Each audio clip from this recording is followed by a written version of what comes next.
अस्सलाम वालेकुम फ्रेंड्स, इस वीडियो में हम देखेंगे कैश बुक ट्रिपल कॉलम किस तरीके से बनाते हैं। इसको देखने से पहले हम देखेंगे कैश बुक होती क्या है।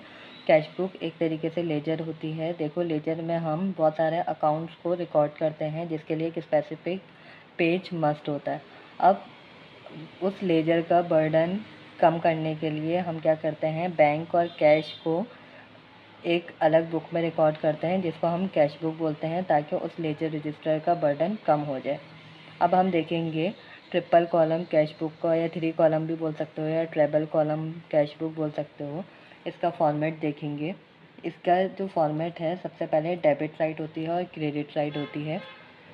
डेबिट साइड पे आप देखो column date, particular, VN means voucher number, LF ledger folio, फिर discount allowed, cash rupees, bank rupees. और इसी तरीके से क्रेडिट साइड पे होगा date, particular, voucher number, ledger folio, discount receive, cash rupees और बैंक। आपने सिंगल कॉलम कैश बुक में देखा कि सिर्फ कैश का कॉलम होता है, डबल कॉलम कैश बुक में देखा कैश और बैंक का होता है, और ट्रिपल कॉलम में है डिस्काउंट अलाउड और डिस्काउंट रिसीव का।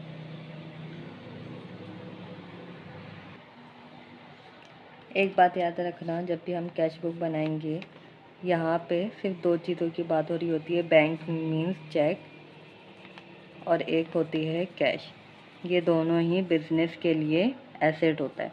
एसेट के इंक्रीज़ होने से आप इसको डेबिट साइड पे लिखते हो, और जब डिक्रीज़ होता है तो क्रेडिट साइड पे लिखते हो। मतलब जब भी आप इसको रिसीव करोगे, मतलब आपके पास जब भी मनी आएगा तो वो आपके लिए एसेट है। एसेट के इंक्रीज़ होने से आप इसको डेबिट साइड पे लिखना।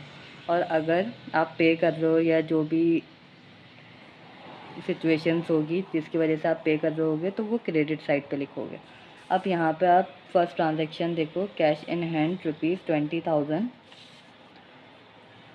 फर्स्ट में पे balance brought down means opening balance. Opening balance में आप कैश 20,000 है और बैंक में आपके पास 15,000 है।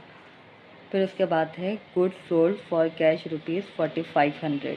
आपने गुड्स सोल्ड किए हैं। जब भी आप सोल्ड करते हो, कोई चीज़ सेल करते हो, तो आपके पास कैश आता है, ठीक है। आपने इसको क्रेडिट पे सेल नहीं किया, आपने कैश पे किया। जब आप कैश पे करोगे तो आपके पास कैश आएगा।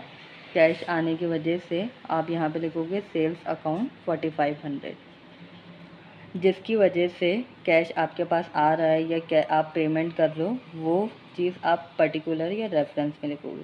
सेल करने की वजह से आपके पास कैश आया है तो आप कैश कॉलम में 4500 लिखोगे और रेफरेंस में सेल्स अकाउंट लिखोगे।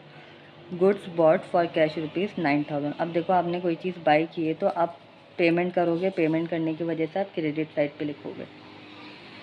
अब यहाँ पे देखो परचेज अकाउंट, कैश से पेमेंट किए 9000, बैंक कैश कॉलम में आप लिखोगे। Received a cheque from mister Farooq for ₹9650 in a full settlement of his dues ₹9800 and deposited into the bank. देखो, चेक रिसीव किया था मिस्टर फारूक से 9650 का, और जो टोटल अमाउंट थी वो 9800 थी, और इसको आपने जो चेक रिसीव किया उसको डिपॉजिट करवा दिया बैंक में। अब एक बात याद रखना, अगर आपने जिस दिन चेक रिसीव किया हो और उसी सेम डेट को अगर डिपॉजिट नहीं करवाया हो, तो आप उसको चेक रिसीव किया है, फिर भी आप उसको कैश कॉलम में ही लिखना, ठीक है। लेकिन इन्होंने सेम डेट पे डिपॉजिट भी करवा दिया, तो आप इसको बैंक कॉलम में लिखोगे। बैंक कॉलम में आप रिसीव कर रहे हो तो बैंक कॉलम में आप डेबिट साइड पे लिखोगे। डेबिट साइड पे 9650। अब देखो, टोटल अमाउंट जो थी वो 9800 थी। 9800 में से आप 9650 को माइनस कर दोगे, इसका मतलब आपको डिस्काउंट मिला है, या आपने इनको डिस्काउंट दिया है, क्योंकि आप रिसीव कर रहे हो ना, आपने कोई चीज़ सेल किया, आपने उनको डिस्काउंट अलाउ किया, तो 150 का आपने इनको डिस्काउंट दिया। अगर आप सेम डेट पे डिपॉजिट नहीं करते तो आप इसको कैश में लिखते, भले ही आपने चेक रिसीव किया। Paid to Zulfiqar cash ₹5000 and a cheque for ₹4700 in full settlement of his dues ₹10,000। अब देखो, पेमेंट किए तो सबसे पहले आप क्रेडिट साइड पर आ जाओ।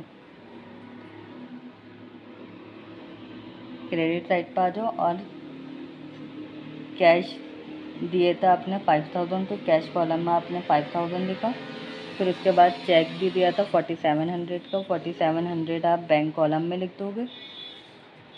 और टोटल अमाउंट जो थी वो 10,000 थी। अब 10,000 में से आप ये 9,700 माइनस कर दो, मीन्स आपने ये भी पे किया है कैश से भी और चेक से भी, इन दोनों को आप माइनस करो 10,000 से, तो रिमेनिंग आपके पास बचता है 300।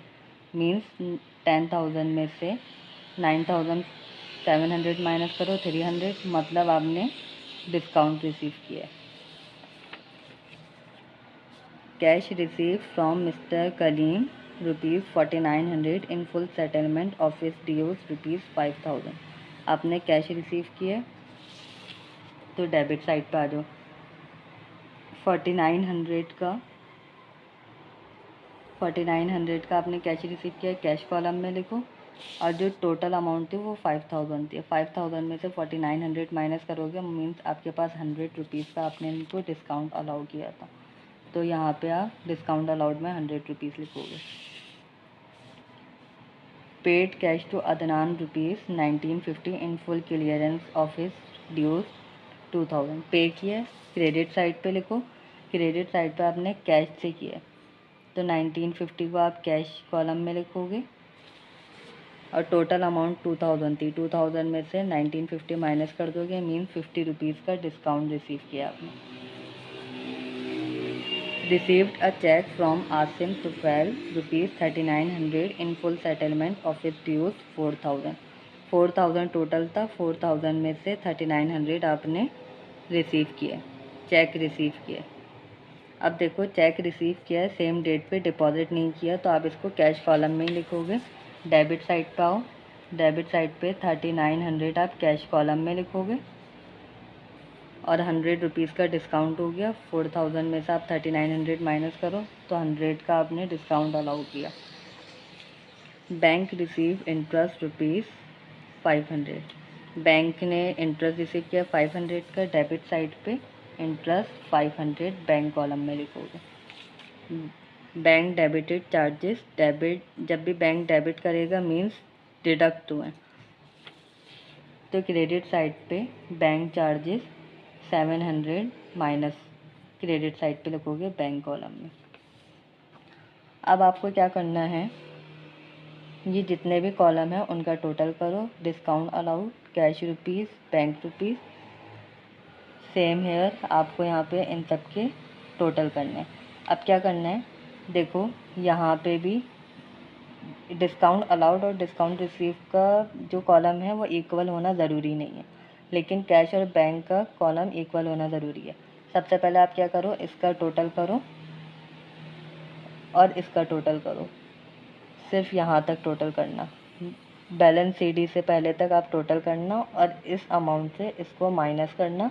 जो भी अमाउंट आएगी 17,350 वो बैलेंस कैरिड डाउन में लिखना। फिर उसके बाद इसका टोटल करोगे आप, उसको आप बैलेंस कैरिड डाउन से पहले जितना भी अमाउंट है उसको प्लस करो और इस अमाउंट से माइनस कर दो, तो आपके पास बैलेंस कैरिड डाउन हो जाएगा। फिर इन सब का टोटल करो, तो इन सब कैश कॉलम और बैंक कॉलम दोनों की अमाउंट इक्वल होनी चाहिए, डेबिट और क्रेडिट साइड दोनों पे। अब ये बैलेंस कैरिड डाउन जो है, इसका मतलब होता है क्लोजिंग बैलेंस। क्लोजिंग बैलेंस इस मंथ के लिए क्लोजिंग है, जो भी अमाउंट रिमेनिंग बची हुई है। अब यही अमाउंट जो है वो नेक्स्ट मंथ के लिए यूज़ होगी, इसी अमाउंट से जो नेक्स्ट मंथ है वो स्टार्ट होगा, जिसको आप बोलोगे बैलेंस ब्रॉट डाउन या ओपनिंग बैलेंस। अब यहाँ पे जो डिस्काउंट अलाउड और डिस्काउंट रिसीव बनाने का जो कॉलम है, कॉलम बनाने का जो रीज़न था वो ये है कि ये बताने के लिए कि जो बाकी की जो अमाउंट है वो कहाँ पे गई, ठीक है। बाकी कैश बुक में इसका कोई काम नहीं है, ये सिर्फ इसीलिए बताया गया है ताकि आपको पता हो कि ये अमाउंट किस चीज़ के लिए यूज़ हुई गई है। अब इसके लिए आप अलग से लेजर बना सकते हो, जैसे डिस्काउंट अलाउड का बना रही हूँ मैं।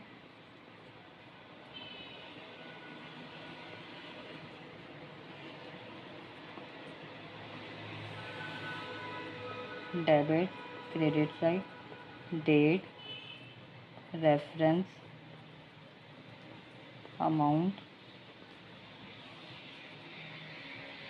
यहाँ पे भी आप सेम कॉलम बना दोगे।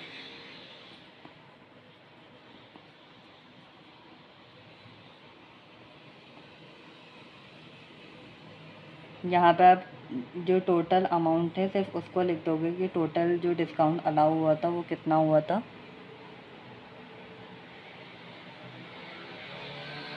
यहाँ पे रेफरेंस में आप लिख दोगे sundry discount as per cash book.